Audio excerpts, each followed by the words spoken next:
D'habitude, je suis à 300 grammes de glucides. Et puis là, ce matin, Florian, mon coach, m'a dit vas-y, aujourd'hui, c'est 450 grammes de glucides. On prend, on prend. J'ai dû improviser un peu. Je me rattrape un peu sur le dîner. Du coup, c'est un porridge plus ou moins comme d'habitude. Mais j'ai rajouté plein de galettes de riz et des Coco Pops. Parce que j'avais que ça chez moi. Donc voilà. Et j'ai bouffé pas mal de bananes aussi aujourd'hui. Waouh, waouh, waouh, waouh, waouh, waouh.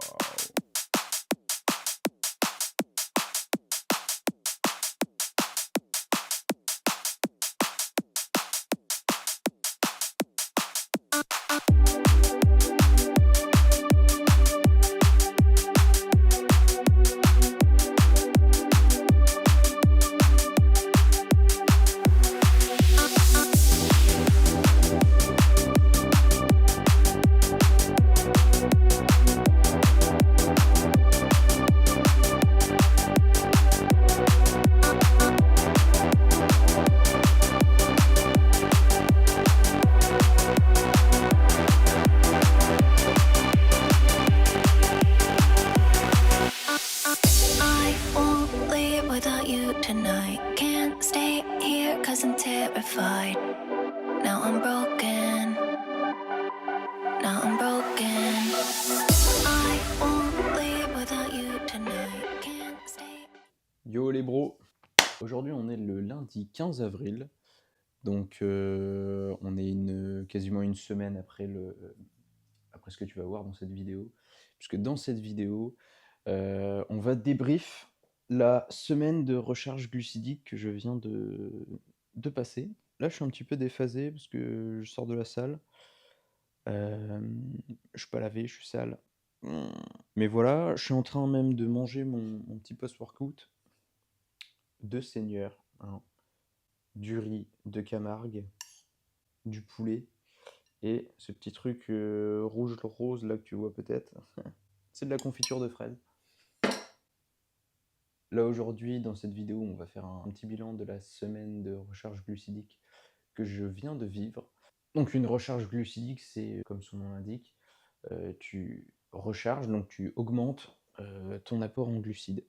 Donc avant ça, sur les jours d'entraînement, je tournais à 300 grammes de glucides depuis 2 semaines, je crois. Et sur les jours de repos, je tournais à 185 grammes de glucides pour 210 grammes de protéines dans les deux cas et 40 grammes de lipides sur les jours d'entraînement, 50 sur les jours de repos. Florian, mon coach, m'a augmenté du coup les glucides de manière significative. Enfin, on a commencé léger. Au début, il m'a juste augmenté de 50 grammes. Et puis après, on est monté, on a eu un pic à 550 grammes de glucides. Donc j'ai calculé, j'avais en moyenne 450 grammes de glucides par jour sur toute la semaine. C'était un énorme kiff. Même sur les jours de repos, hein. Les jours de repos, je triplais quasiment mon apport en glucides. Donc c'était n'importe quoi. Vraiment que du bonheur.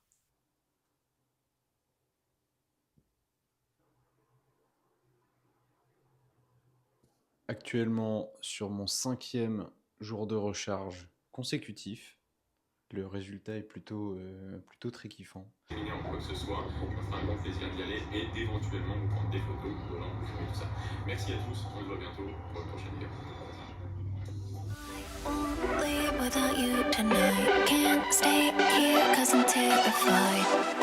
Now I'm broken. Now I'm broken. I won't leave without you tonight. Can't stay here cause I'm terrified. Now I'm broken. Now I'm broken. I won't leave without you tonight. Can't stay here cause I'm terrified. Now I'm broken. Now I'm broken. I won't leave without. Pourquoi faire un refeed à 2-3 semaines de la compétition? Déjà, c'était une manière de tester la façon dont j'allais réagir à cette recharge glucidique. Et premièrement, oui, donc je le fais en deuxième, mais premièrement, c'était parce que Florian estimait que la condition était prête. On n'était pas écorché, mais si on descendait plus bas, On m'allait taper, directement dans le muscle et se mettre un petit peu plus en danger, si tu veux, et c'était pas le but. Parce que notre, vraie échéance, en fait, c'est pas le 27 avril, c'est le 15 juin. Le 15 juin, il faut qu'on soit peeled as fuck, comme disent les Anglais, mais il faut quand même être en assez bonne condition le 27 avril pour pouvoir se qualifier le 15 juin. Donc il y a un juste milieu à trouver entre les 2.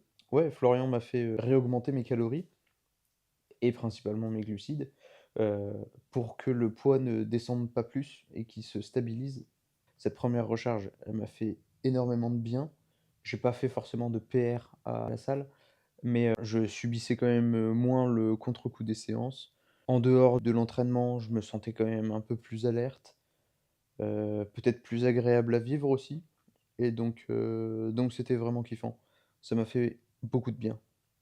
Here 'cause I'm terrified. Now I'm broken.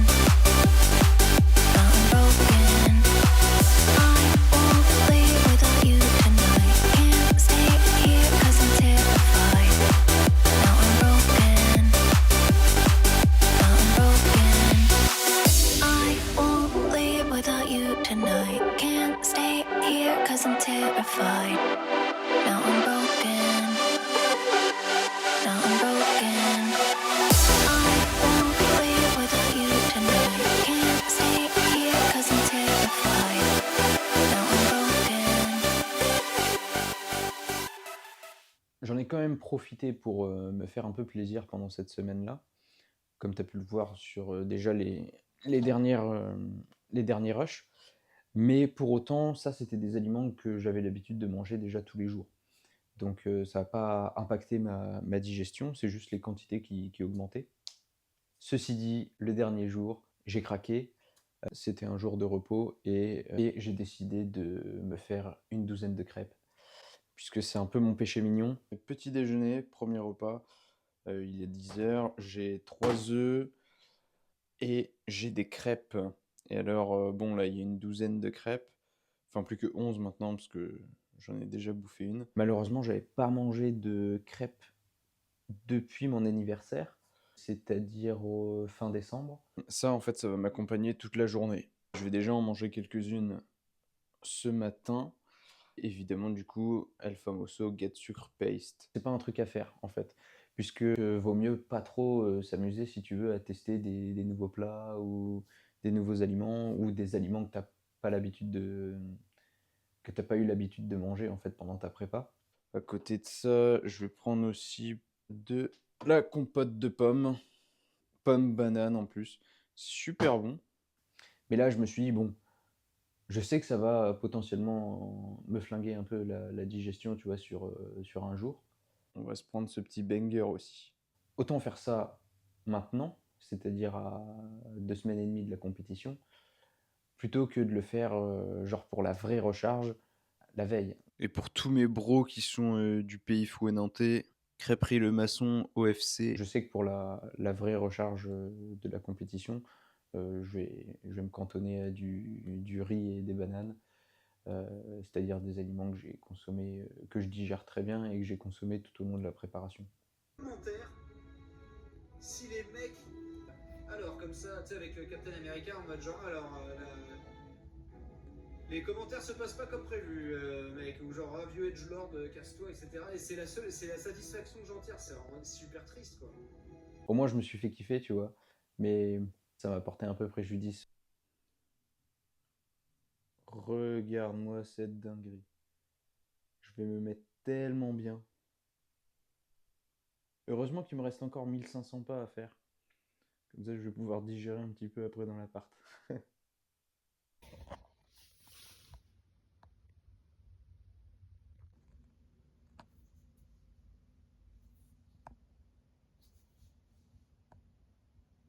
Et ouais, j'ai pris 1 kilo. Et encore, j'ai été raisonnable. Parce que d'ordinaire, je me serais bouffé la douzaine de crêpes en un seul repas. Et là, j'ai étalé les crêpes sur toute la journée et j'en ai mangé que 5 en fait, le soir. 5 plus évidemment mon porridge. Il y avait quand même pour, je crois, 250 grammes de glucides sur ce repas-là. Quel kiff! C'était trop bien.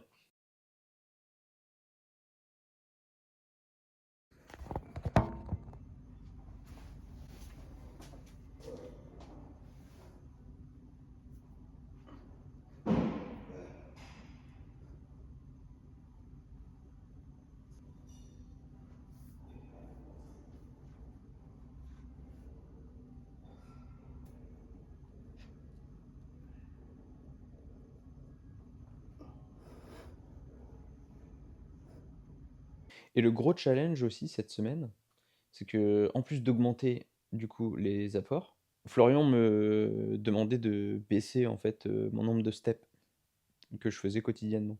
Et ça, bah, mine de rien, c'était un vrai challenge puisque j'étais à, 13 500 de moyenne, enfin plutôt 14 500, ouais, 14 500, 15 000. Mais l'objectif, c'était 13 500 de base. Et là, pendant cette semaine, du coup, Florian me demandait de ne pas dépasser 10 000. Ça a été très dur. J'y suis plus ou moins parvenu, mais ça n'a pas été simple. Et justement, le fait qu'on parle de step, ça me fait penser à un truc. C'est que là, j'ai L'Homme qui marche. C'est un manga de Jiro Taniguchi. Et L'Homme qui marche, eh ben, je ne l'ai pas encore lu. Du coup, je ne vais pas t'en parler. Mais je vais te parler d'une autre œuvre de Jiro Taniguchi, que j'ai pas ici, et qui s'appelle Le Gourmet Solitaire. Et Le Gourmet Solitaire, c'est ultra bien. Donc c'est un manga en fait. Tu suis en fait le protagoniste à travers, je sais pas, je crois il y a une trentaine de chapitres.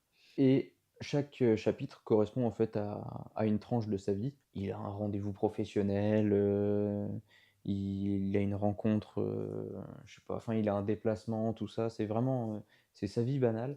Sauf que, hop, du coup, eh ben, il est obligé, il va chercher un endroit où se restaurer. Et à chaque fois, il se tape des putains d'orgies culinaires. C'est un truc de zinzin. C'est un peu une excuse aussi pour te parler des spécialités de telle ville du Japon, tel quartier. Eux, dans cette échoppe, ils font ça comme ça, tac, tac, tac. Et c'est ultra, ultra intéressant. Ça se lit super vite, c'est des chapitres de 8 pages. Et puis c'est vachement bien dessiné en fait. Tu vois vraiment les aliments et tu salives en lisant ça. C'est terrible. Donc voilà. Mon conseil de lecture, c'est Le Gourmet Solitaire. On va mettre un terme à cette vidéo. Je pense qu'elle a déjà assez duré.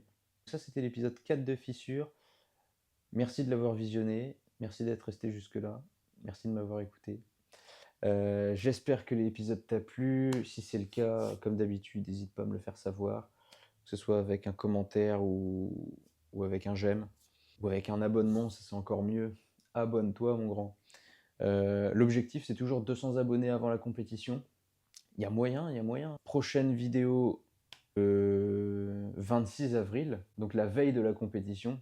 Waouh, dinguerie. Et dans la prochaine vidéo, du coup, on parlera du programme de la Peak Week, puisque Florian va me partager ça dans la semaine.